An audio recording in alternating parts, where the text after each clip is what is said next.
globe-tottering series, and you're in India with it finally. How does it feel to be back and with this? Well, it feels really good to be back home, first of all. And second, I love the fact that, you know, this is such a global show. We're going to be traveling across the world, multiple different countries, to have premieres, to do global promotions for almost like a month and a half. But we're kickstarting it from my home. That makes me very, very proud that we started the global promotions for Citadel in Mumbai. Yeah, like you said yesterday, they have been, like 5 years ago, the Russos came to you with this idea and then you loved it, and it was shot amid the pandemic. Considering that the roles are equally emotionally complex, how taxing was it for you? It was. I mean, I'm not even going to say it was lots of fun. It was very emotionally draining, physically demanding. The show required us, we shot it over a year and a half during 2021, and the show required us to be in like really physical shape to be able to do all the physical stunts that we needed to do, and that's not easy. To go to the gym like every single day, to do stunt training, you know, 5-6 times a week for a full year and a half. Mujhe gym bilkul nahi acha lagta. But, you know, doing that was physically taxing anyway, learning all the choreography. And then, you know, we were away from our families, we were in a bubble, we couldn't meet friends, we only had each other, you know, which was the crew and the cast.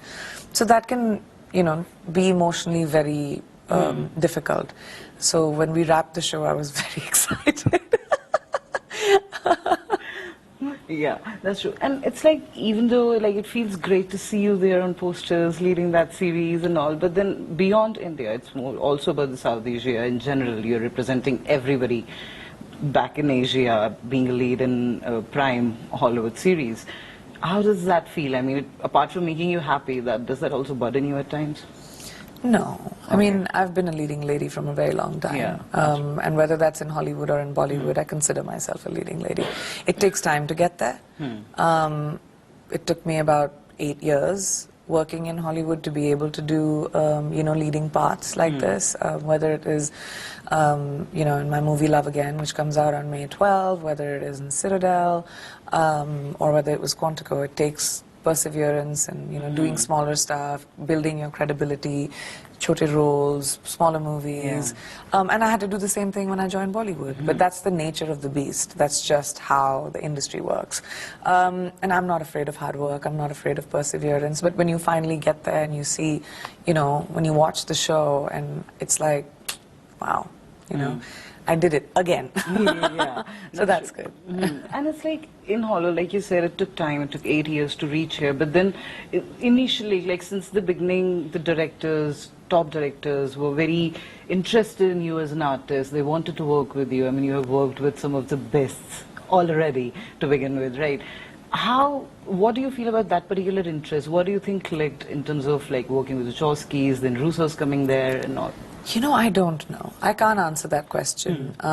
Because people ask me all the time, why haven't other people done it? Why haven't other actors from India broken the way you've broken? I don't have the answer to that.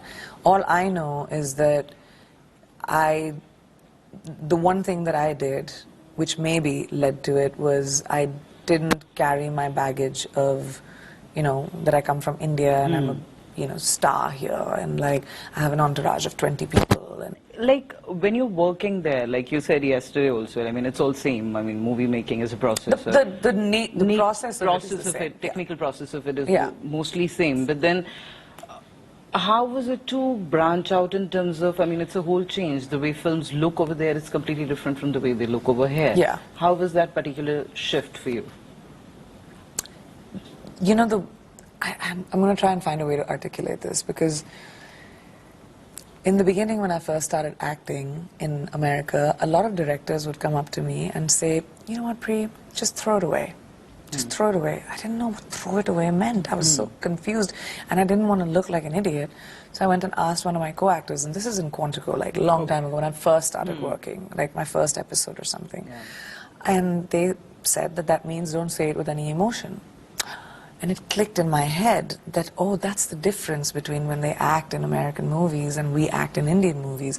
You know, we, as people, our culture is dramatic. I use my hands all the time to talk. our movies are about drama. We are taught in, like I went to an acting school in India, Kishore Namit, for like a month. We were taught bhav. You know, I did Kathak. We are taught Noras and bhav and showing expression and face, which was the opposite there.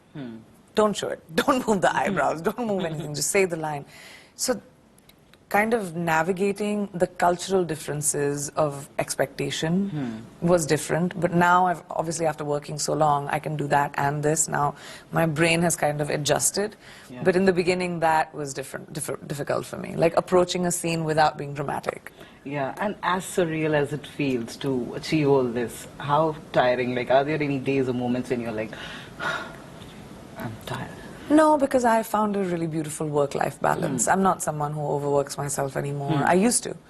I burnt the candle on both ends. Now I have a sense of, I need time, my team needs time, people need to sleep, we need to eat. And there was a time where I would go like without sleep, food, for days, it didn't matter.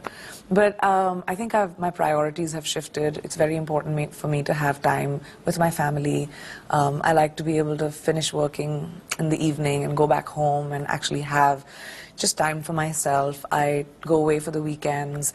So I don't feel like exhausted in that sense anymore, like perennially exhausted.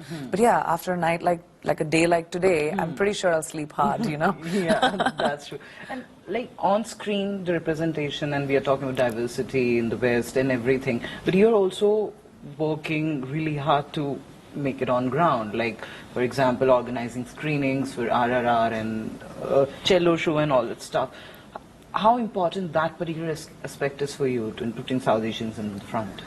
Well, it just ended up happening in the beginning first when, I started working and I started living in LA or in New York, when the people, like industry folks would come from India, they'd always call, hey PC, how are you, let's meet. And then I sort of felt their aspirations of, we want to reach this person. So I'd make the connections, I'd call somebody I know and say, hey. And then I realized that I had the ability to do that.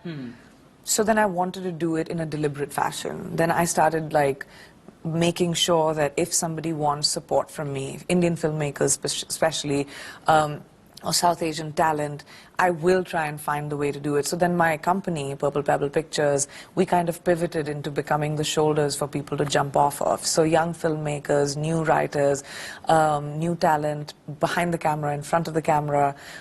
If you've made a movie and then you want to like take it to Sundance, or you want to take it to the festivals, or you want to take it and sell it into a studio, we help facilitate that. Because I feel like I realized the power of the platform that I had, and I really want to make sure that I can help South Asian filmmakers get the spotlight. So whether you talk about RRR and helping with their campaign, or cello show, or whatever, I feel like it is my responsibility now to be able to help people who want the help from me, who are, if I can, because I didn't have it. It's always nice when you come into the industry and you're like, I'm like, I'll make a call for you. That's nice to have. I have that now with, industry friends that I've built relationships with, whether that's in Bollywood or in Hollywood. And it feels good to be able to help, help people achieve their dreams. Even like that South Asian pre-Oscars party, like a big reason for that is to showcase the power of South Asian talent in Hollywood, that there's not just one or two of us, we're 400 of us, we're a lot of us, and we demand a position of power.